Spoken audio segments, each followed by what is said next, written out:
আমি আমি মেইনলি যখন বিভিন্ন স্কুলে শিশু শিক্ষা বিষয়ক প্রশিক্ষণ দিতে গিয়েছি, তখন স্কুলগুলোর একদম অভ্যন্তরে ঢুকে টিচারদের অবস্থা, স্কুলের অবস্থা, এই সমস্ত দেখেছি যে এই যে ক্ষয়িষ্ণু ব্যবস্থাটা, এটা আজকের না। উনি ঠিকই বলেছেন যে এটা এত কিছু মিলিয়ে, রাজনীতি, অর্থনীতি, সামাজিক সমস্ত মিলিয়ে সে শুরু হয়ে গেছে কবে থেকে। আজকে আমরা যে সারা শুনতাম যে স্বদেশে পূজ্যতে রাজা, বিদ্বান সর্বত্র পূজ্যতে, এটা 50-60-এর দশকে এই কথাটা খুবই চালু ছিল, এবং আমরা জানতাম যে বিদ্যার কোনো বিকল্প নেই এবং হতো না। মানে মানুষ সবই খোয়াতে পারে, কিন্তু বিদ্যা আমার থেকে কেউ কেড়ে নিতে পারে না, এই রকম একটা ভাব ছিল। তারপর 70-এর দশক থেকে তো সবকিছু বদলাতে লাগলো, চেঞ্জ হতে লাগলো।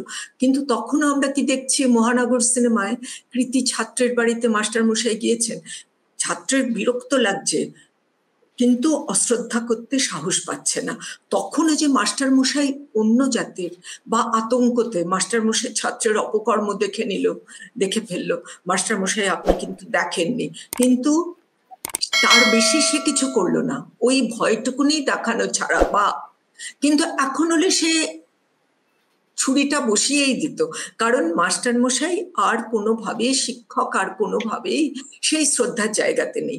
তার কারণ হচ্ছে এই যে বিরাট আমাদের শিক্ষাক্ষেত্রে 70-এর দশক থেকে মানুষের সাধ্যের মধ্যে যে সরকারি স্কুল, এগুলো সব গিয়ে ঢুকে পড়লো ব্যবসা। শিক্ষার ক্ষেত্রে এই প্রবল ভাবে ব্যবসা ঢুকে পড়লো, প্রাইভেটাইজেশন যাকে আমরা বলছি। এখানে কিন্তু যত না শিক্ষার জন্য খরচ হচ্ছে, ইনফ্রাস্ট্রাকচারের জন্য খরচ হচ্ছে অনেক বেশি। অভিভাবকরা টাকা দিচ্ছেন, দারুণ সিকিউরিটি, দারুণ সিসি ক্যামেরা, ভিট্রিফাইড টাইলস, অমুক ড্রেস, অমুক তমুক, কর্পোরেট মাল্টিন্যাশনাল কোম্পানির জুতো, এই সমস্ত করতে করতে, অথচ তা সত্ত্বেও দেখা যাচ্ছে যে পাশ দিয়ে সমান্তরাল প্রাইভেট টিউশন চলছে, কোচিং সেন্টার চলছে। তো অভিভাবকদের শ্রদ্ধা নেই এই শিক্ষার প্রতি, স্কুলের কোনো দায় নেই। আমার বাচ্চা যদি না পারে সেটা আমার বাচ্চার দোষ। তো অভিভাবকরা প্রায় গলা পর্যন্ত খেটে তারা যে টাকাটা দিচ্ছে, তারা ভাবছে আমরা স্কুল থেকে তা পাচ্ছি না। টিচাররা ভাবছে এই ছেলে মেয়েগুলো বাঁদর, এরা কিছু করে উঠতে পারছে না, এদের মধ্যে শ্রদ্ধা নেই। এই যে একটা টোটাল পারস্পরিক একটা অশ্রদ্ধা, অসম্মান, এতে আরো ঢুকে যাচ্ছে বেনজল। এই উনি পার্থপ্রতিম বাবু যেরকম বললেন যে নম্বর যেখানে সব থেকে বেশি, এবং কৃতি ছাত্রদের বিজ্ঞাপন করে নোট বইগুলো তাদের ব্যবসা ফুলিয়ে ফাঁপিয়ে একেবারে কোথায় গিয়ে পৌঁছেছে। তো সেই নোট বই তাদের সম্বল, মূল বই কে পড়ছে? 5 বছরের কোশ্চেন সলভ করছে, 10 বছরের কোশ্চেন সলভ করছে, যে যত বছরের কোশ্চেন সলভ করে যত দ্রুত গতিতে করতে পারছে, সে তত কৃতি এবং সক্ষম ছাত্র। তো এবং পরীক্ষাটা হয়ে যাবার পর এই বইগুলো তাদের কাছে আবর্জনা, এই কোশ্চেন আনসার তাদের কোনো কাজে লাগবে না। এটা তো এরকম কোনো জ্ঞান তাদের দেয়নি, বা কোনো একটা গল্প পড়ে এই বইটার থেকে তাদের ভালো লাগা তৈরি হয়নি, বা ভূগোলের কোনো ম্যাপ বা অ্যাটলাস বা মানচিত্র দেখে তারা দেশ পদক্ষেপ ফেলে ফেলে নতুন দেশ অভিযানে বেরোয়নি। তারা শুধুই কোশ্চেন আনসার করেছে, ম্যাপ পয়েন্টিং করেছে, পরীক্ষা হয়ে গেছে, এগুলো বিস্তার দরে বেঁচে দিলেও হতো, তার বদলে তারা ছিঁড়ে ফেলেছে একটা।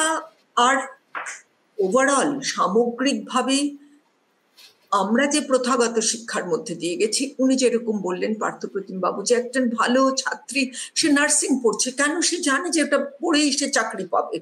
আজকে কলেজগুলো খালি পড়ে রয়েছে, বেশিরভাগই উচ্চ মাধ্যমিক করে আকাশ বাইজু 2 বছরের টিউশন নিচ্ছে, বিশাল টাকা করে তারা ওই ইয়েতে বসবে, ক্যাটে বসবে, কি এনআইটি, নানান রকম টেস্ট, এইগুলো মানে প্রচুর প্রচুর মানে কঠিন, ওদের লড়াইটাও কঠিন, কিন্তু সেটার মধ্যে কোথাও জ্ঞান, বা আমি একটা গবেষণা করব, বা আমি একটা নতুন পথে হাঁটবো, বা নতুন পথ দেখাবো, নতুন কি হচ্ছে জানবো, সেটার জায়গা নেই খুব একটা।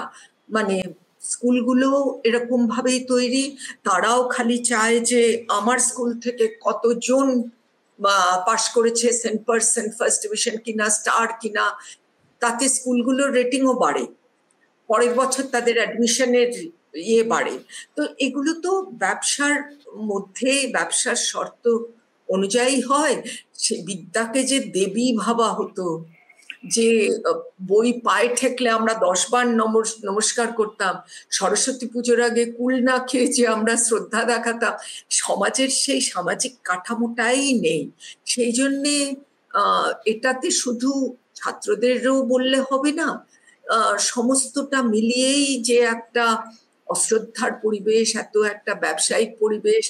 আর কেউই তো রাখছে না, অভিভাবকদেরও স্কুলগুলোর প্রতি শ্রদ্ধা রাখা মুশকিল, সেই অশ্রদ্ধা তো সন্তানের মধ্যেও ছাড়িয়ে যাচ্ছে।